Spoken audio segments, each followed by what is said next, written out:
of Stephen King, because I believe that we can learn from anywhere, we can learn from anybody, we can learn from any condition, as long as we are willing to apply it into our lives and into our business. I think it was Paul Smith, the fashion designer Paul Smith, that said that there is inspiration everywhere. So it is how you see the inspiration.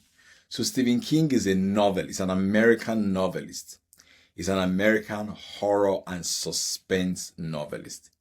He has written 64 books, and he has sold over 400 million copies of his books globally, worldwide. So I've been looking up to Stephen King. I've been reading about him. I've never read any of his books, funny enough, but his process is very, very interesting. So let's get into it. And what can we learn from his process and apply to even our own businesses? I wrote an article about this in my newsletter, the full letters. It's free. You can click the link on my bio and read it. It's free. But I always like to talk about what I've written about, so that somebody can learn something from it and let it be a blessing to somebody who knows. All right. So the first lesson is on his influences, the kind of people and writers and authors that influence Stephen King. All right, so Stephen King was influenced by different authors like John Steinbeck, Ernest Hemingway, and other great writers of his generation. I think he's 75 years old now. He has written 64 books, and the books have sold over 400 million copies globally and worldwide. There is something his mother said to him. His mother said that if you put milk in a refrigerator, before long, the milk will start taking the flavor of the kind of food that is close to the milk.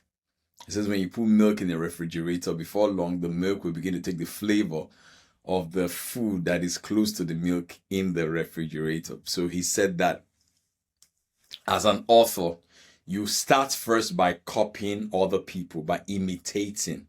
And as you imitate, before long, you will find your voice.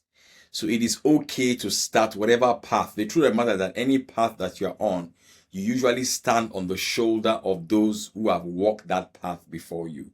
You apparently are not the pioneer of your industry.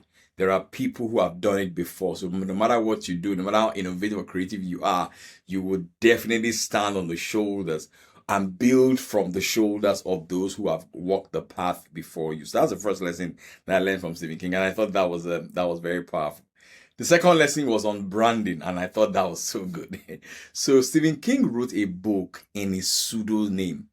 A man that has written 60-something books, at a point he felt that, okay, there was too much of his name all over the place. They may dilute his brand. So he wrote a book in 1984 called Thinner, Thinner, with a pseudonym or a fictitious name, all right? And the fictitious name he used was a guy called Richard Bachman. He didn't use his real name. It was one that wrote the book, but he didn't use his real name. But when his readers began to read the book, his audience began to say, we know this guy now. This is Stephen King. This is Stephen King that wrote this book. So they called him out. And of course, he had a big laugh, and then he republished the book. Now, guess what? When he wrote the book in his fictitious name, in the name of Richard Bachman, the book sold 25,000 copies. When he rewrote the book, the same book, with his name on it, the book sold 400,000 copies, over 300,000 in difference in sales. And that goes to show you something about the power of a personal brand. It also goes to show you a lot about the psychology of human beings and what truly makes people buy. Because sometimes you think that people buy because of Mr. Wisdom Ezekiel. Sir, I've sent you a couple of DMs. I would like to have a conversation with you, sir. You are an inspiration. Mr. Wisdom Ezekiel, well done. Thank you for coming on the live. I sent you a DM. I would love to really have a great conversation with you guys, with you, sir. If that is okay with you. Everybody, please follow Mr. Wisdom Ezekiel. He's a great real estate developer up in Nigeria, one of the fastest growing real estate companies in Africa. The guy, that's Mr. Wisdom Ezekiel. Well done, sir. If you can hear me. Yeah. So yeah, so that's the power of branding. The moment he changed the name from Richard Bachman to his real name, the book sold more copies. Can you imagine that? Okay. So that's that. The second thing I learned from him was the label that he called himself. I thought that was really, really interesting. He said it twice. He said that he is a cottage industry. I thought that was interesting. He said, I am a cottage industry. And I began to search what's the meaning of the word. What is a cottage industry? So a cottage industry is a small manufacturing business run by one person, an individual. So it's a production. So he sees himself as somebody who produces, not just somebody who consumes. I thought, and that's a very powerful label, because at the end of the day, you will become the label that you call yourself. I've always called myself Nigeria's #1 sales coach, Nigeria's #1 sales coach. And we did a lot of work in Nigeria, but still doing a lot of work in Nigeria. And now people on their own now call me Africa's #1 sales coach, Africa's #1 sales coach. And the moment I kept calling myself Nigeria's #1 sales coach, my approach and the way I approach things was totally different. Your labels matter. If you say you're the biggest developer in the world, I mean, it's a label you call yourself. And usually we rise up to the occasion of the label that we call ourselves. So, hey, if you say that you are the best, who am I to argue with you? But as long as you can put in the work, to fit the label that you call yourself, then everybody's happy. The world is a better place, and we are all singing kumbaya for you. All right. So that is that on and no wonder he has written so many books. His book, Carrie's first book, was published in 1974. The name of the book is called Carrie. He sold that book for $400 million. It changed his life. He was in abject poverty when that book was sold. He was living with his wife in a small house. They were paying $90 a month for that house. When the publisher told him they're going to pay him $400,000, he asked the publisher, "Are you sure it's not $4,000?"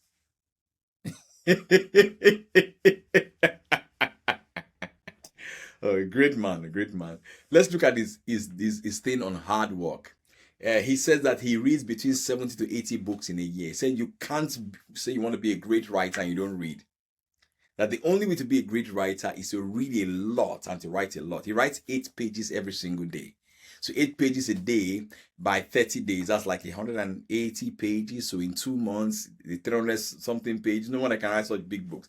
Just do the work every single day, and the rest will take care of itself. So that's on his routine, on his hard work. The guy says that if you have to watch CNN every single time, and that he's really wondering about how serious you are about the dream that you say that you have in your soul. So I thought that was I don't watch television anymore. I don't even have a TV in my house. I've not watched TV in God knows how long, man. God knows how long. On his routine, he writes 8 pages every single day. So those are the simple things about Stephen King that I learned that I think can be of benefit to you. It's a short podcast episode. It's a short Instagram. And I want to say thank you to our sponsors of the Paul Foh podcast this season. The sponsor of this season's podcast is by VFD Bank and Veritasi.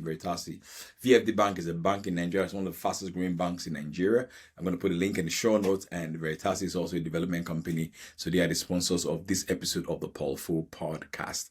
If you want to sponsor the podcast, let us know as well. So thank you, everyone. I've got a 3-day sales training coming up. It's a 3-day sales school called I Can Help You Sell Anything. It's 3 days on the 28th, 29th, and 30th of September. I'm teaching with a great guy here in the UK called Toby. Toby sold 3 houses off the back of TikTok for £1 million each. So he understands how to sell a lot. So you can click on the link in my show notes to register. Or if you're watching this on Instagram, you can click on the link on